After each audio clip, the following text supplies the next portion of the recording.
bawat. Ano, alas 7 naman tayo dito.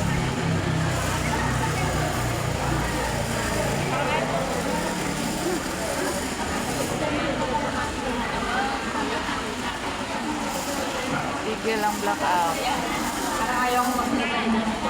Ayan, yan na po. Ngayon po, marami na po bang nanalo?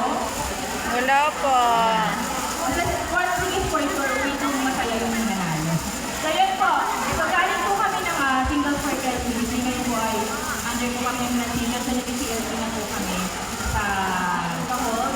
So kaya po kami nandito ngayon ay para i-propose din po ay nagkakirali po natin. Nabanggit naman po kayo ng dito Tony yung about sa Angkop Global Walk. So aware na po ba kayo sa October 25? Pero po dapat nakablock na yung mga schedule nyo.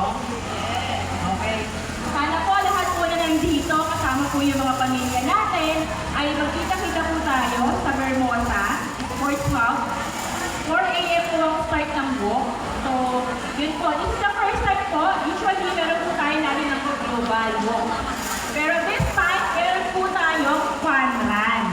So, yun. In order for us na makagather po tayo ng mas malaking, syempre, fun.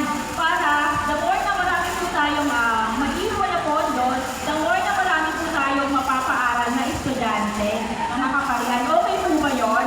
Yes! Bonus na din, diba? Kung nakikita niyo po sa mga page ng Angkop, meron na rin po tayo nabibigyan ng mga bahay. Bahay at yun, mga bahay po, noon nagbibigay po tayo sa mga natalanta. Last time, nakita ko po na meron po sa Abra, sa Mindanao, meron din po. So nakakatuwa kasi bilang po estudyante, natutulungan natin. So nakakatuwa na tayo na nandito ay talagang magiging bahagi